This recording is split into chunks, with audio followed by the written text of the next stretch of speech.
नमस्कार। पॉलिटिक्स में आप सबों का स्वागत है।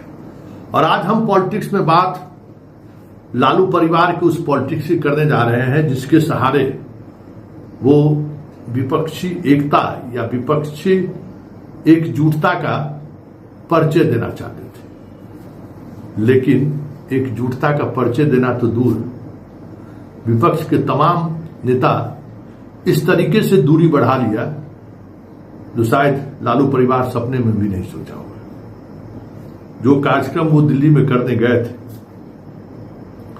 वो कार्यक्रम क्या था?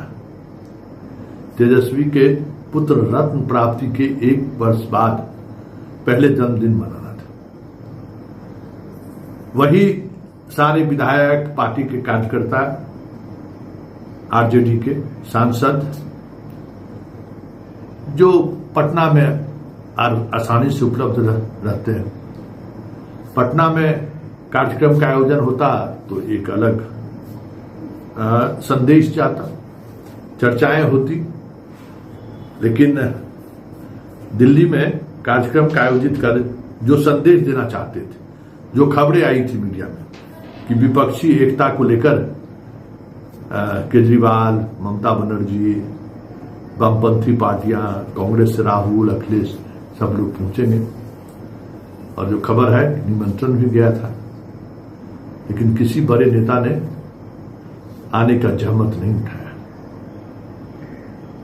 और जिस तरीके से केरल में छापेमारी हुई है, जो कार्रवाई हुई, उस पर जो बयानबाजी हुई है, और क्षेत्रीय दल को लेकर जो तेजस्वी का वो स्टैंड रहा है, क्या यही वजह तो नहीं है? कांग्रेस पर आए दिन जिस तरीके से तेजस्वी निशाना साध रहे हैं, क्या बाकी पार्टियों का उनसे दूरी बढ़ाना वो वजह तो नहीं है कि बिना क्षेत्रीय दल के सहारे कांग्रेस बीजेपी को कुछ नहीं कर पाएगी?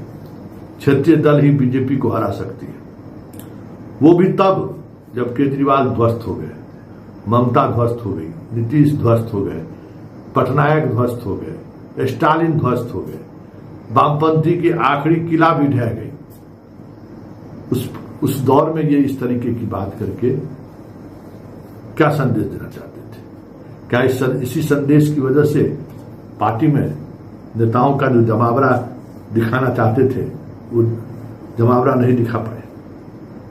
या फिर राहुल जिस तरीके से लालू परिवार से असहज है और विधानसभा चुनाव और लोकसभा चुनाव में उनकी पार्टी और परिवार का जो रवैया रहा है कांग्रेस को लेकर, अब उस रवैये को लेकर राहुल कुछ फैसला करने के मूड में तो नहीं दिख रहे, क्योंकि राहुल जाते जरूर, राहुल जाते भी रहे हैं, लेकिन बिहार चुनाव में जो रवैया रहा आरजेडी का, 10 से अधिक सीटों पर फ्रेंडली फाइट को करने पड़े, टिकट देने के बाद भी उम्मीदवार उन्होंने उतार दिया, फिर कांग्रेस की उम्मीदवारी को लेकर वो गंभीरता नहीं, वहां कार्यक्रम हो उसको लेकर उस तरीके का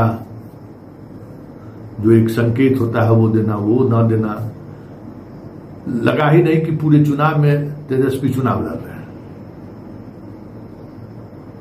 एसआईआर को लेकर राहुल का जो मुहिम था, उस मुहिम को लेकर मतलब असहजता दिखाना, असहयोग दिखाना, पूरे उस कैंपेन को का हवा निकालना, संविधान खतरे में है, इस नैरेटिव को लेकर चुप्पी साध लेना, पूरे विधानसभा चुनाव के दौरान संयुक्त प्रचार से आरजेडी का बचना, ये कई ऐसी वजह रही जो हार का कारण भी रहा।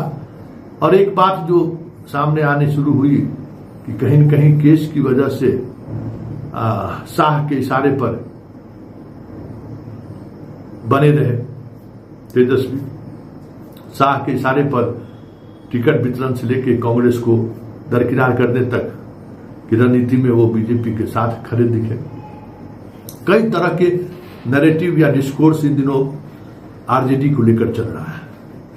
फिर तेजस्वी चुनाव के परिणाम के बाद जो राजनीति में जिस तरीके से उनकी सक्रियता होनी चाहिए वो सक्रियता नहीं दिख रही है। ये इस बात का भी कहीं न कहीं आभास है राहुल को, कांग्रेस को, और कांग्रेस को लेकर लालू का भी नजरिया बदला है। ये बहुत सारी ऐसी चीजें हैं जिनसे कांग्रेस असहज है। और दिल्ली में पार्टी, देखिए दिल्ली की पार्टी ही इसलिए बुलाई गई थी कि तमाम विपक्ष के नेताओं को बुलाकर कांग्रेस को संदेश दें। बीजेपी को क्या संदेश देंगे? बीजेपी को संदेश देने की स्थिति में है ये, और बीजेपी अब इनसे संदेश लेने की स्थिति में है, तो देख रहे हैं कि ध्वस्त है। तो हम कांग्रेस को टारगेट करें, कांग्रेस को हम कटघरे में खड़े करें, हम अपना एक अलग इंडिपेंडेंट ताकत के तौर पर हम दिखाएं। सब कुछ प्लानिंग दिल्ली के इस कार्यक्रम के पीछे यही था। नहीं तो वहां करने की क्या मतलब है? दिल्ली में कौन समाज है लालू यादव और तेजस्वी का? और संजय यादव दिखाई दिए, लेकिन मनोज झा दिखाई नहीं दिए। हालांकि जितनी तस्वीरें हमने देखी है उसमें मनोज झा कहीं दूर दूर तक दिखाई नहीं दिए। हो सकता है मनोज झा गए भी हों, लेकिन दिखाई नहीं दिए। संजय झा के साथ कई नेताओं की तस्वीर हमने देखी है।